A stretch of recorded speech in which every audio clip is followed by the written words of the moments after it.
Dans cette vidéo, nous allons étudier les conversions. Donc il y a plusieurs types de conversions.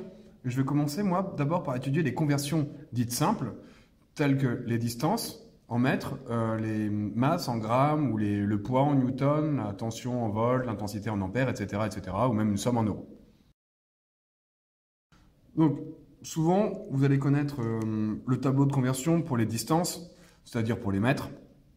Donc, ce tableau est assez connu, hein. On commence par placer les mètres. Puis, si je divise un mètre en 10, je vais avoir le décimètre. Si je divise un décimètre en 10, je vais avoir le centimètre. Et si je divise un centimètre en 10, j'obtiens le millimètre. Et si j'opère de la même manière de l'autre côté, ça veut dire que je pars des mètres. 10 mètres vont me donner 1 décamètre. 10 décamètres me donnent 1 hectomètre. Et 10 hectomètres me donnent 1 kilomètre. Donc ce qu'il faut retenir déjà dans ce tableau va être le vocabulaire.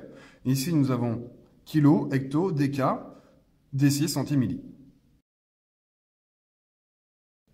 Et moi, justement, ce qui m'intéresse dedans, c'est de ne pas retenir forcément ce que j'ai mis en rouge ici. Alors nous aurions pu faire exactement de la même manière en mettant grammes à la place. Ça va donner kilogramme, hectogramme, décagramme, gramme, décigramme, centigramme, milligramme. Mais ce qui est important, c'est juste ce qu'il y a dessus. Donc moi, le tableau que je vous demandais de retenir va être un tableau unique pour toutes les conversions dites simples, qui va être celui ici. Kilo, 3 petits points. Puis de la même manière, hecto, 3 petits points. Et la même chose pour la suite.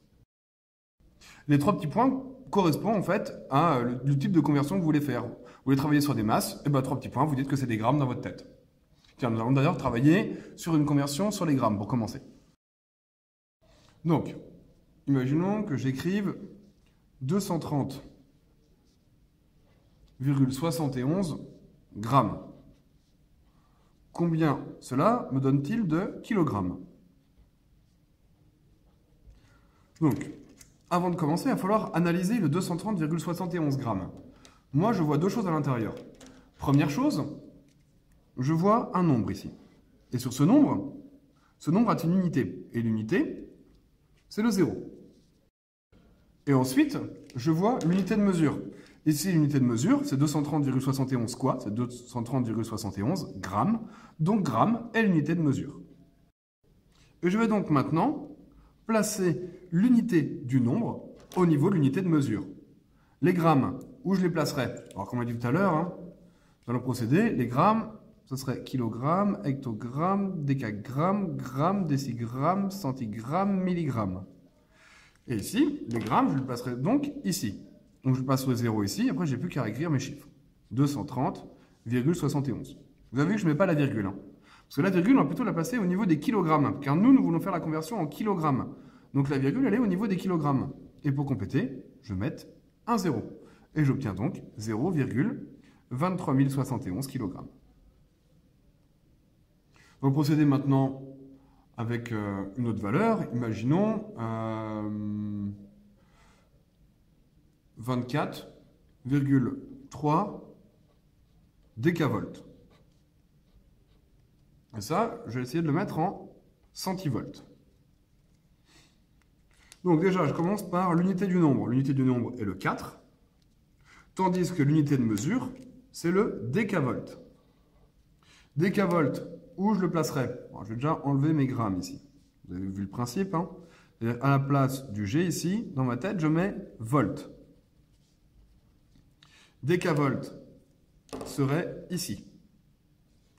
Et le 4 est l'unité du nombre. Je place donc le 4 et après le reste. Moi, je mets ma virgule au niveau des centivolts.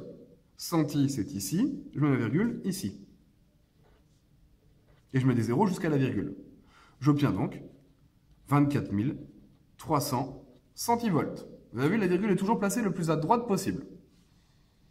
Et nous allons faire un dernier test. La même chose. 24,3, mais je ne vais pas faire des décavolts, je vais faire des décanewtons. Et je le veux en hectonewtons. Bon, ça ne change rien, car l'unité de mesure est toujours le 4. L'unité du nombre, pardon, est le 4, tandis que l'unité de mesure est le décanewton. Mais comme c'est déca dans les deux sens, le 4 est placée au niveau du dk, au même endroit.